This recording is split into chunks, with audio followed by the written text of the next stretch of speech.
الحمد لله و الصلاة و السلام علی رسول الله. اما بعد، خواهر سوال کردند که اگر به کسی چشم رسد یا که ضرر چشم باشد، ما خود را از همین چشم رسیدن و از ضرر چشم چگونه حمایت و حفظ بکنیم؟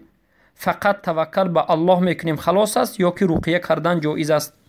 چرا که میگند حدیث خوندم که در اونجا گفته شده است که کسی که خود را به کسی دیگر رقیه نکننده باشد، یعنی نگفته باشد که رقیه مرا رقیه کن، مرا دمانداز، این به داخلی جنت به حساب کتاب میشد و غیر ذلك.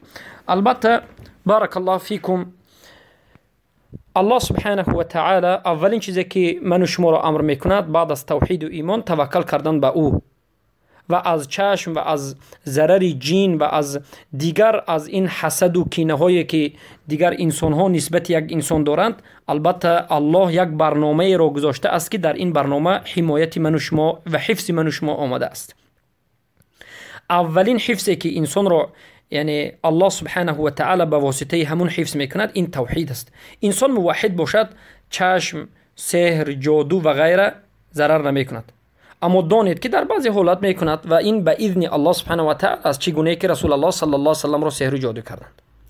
برای همین الله سبحانه و تعالی قرآن را برای من و شما شفا قرار داده است. شفا از چشم، شفا از سحر، شفا از جادو، شفا از حسد و اینچنین شفا از کسلی هایی که طبیعی هست و حسی هست و مادی است که من و شما میبینیم و حس میکنیم.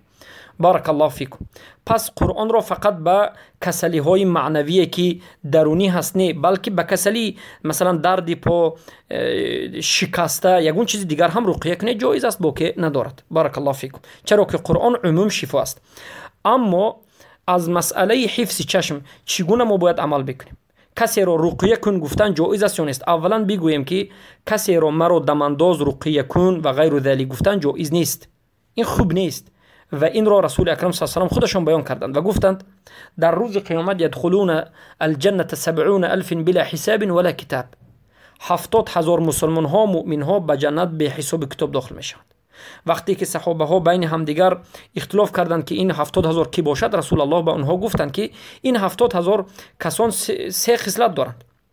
اولین خصلتشون این است که لا یسترقون، یگان بار کسی دیگر را نگفتند که مرا دم انداز، یعنی کسی که از کسی دیگر نپرسیده است مرا دم انداز. اگر گفته باشد که مرا دم انداز، کسی از مسلمان ها کسی دیگر را گفته باشد، یگان به نزد ملا رفته باشد به خاطر دم انداختن و غیره، داند که از 70,000 گروه می براید و برآمده است.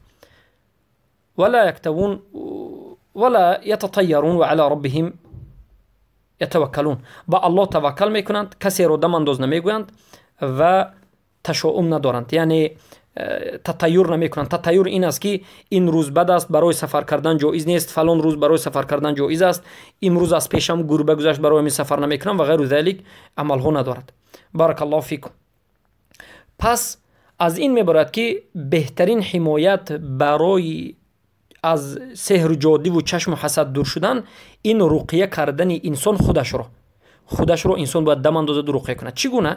سوره فاتحه رو اعوذ بالله من الشیطان الرجیم بسم الله الرحمن الرحیم، سوره فاتحه، آیت الکرسی، آخر سوره بقره و سه قل و همیشه پیش از خواب رفتنش سه قل رو، یعنی قل هو الله احد، موعظتین، قل اعوذ برب الفلق، قل اعوذ برب الناس رو سه مرتبه بخواند و به دستش صوف بکند و بدنش بمالد که این سنت صحیح رسول اکرم صلی الله علیه و آله متفق علیه شده است و من و شما ثابت شده است و از همین جهت خودش رو ان شاء الله باذن الله حفظ میکند.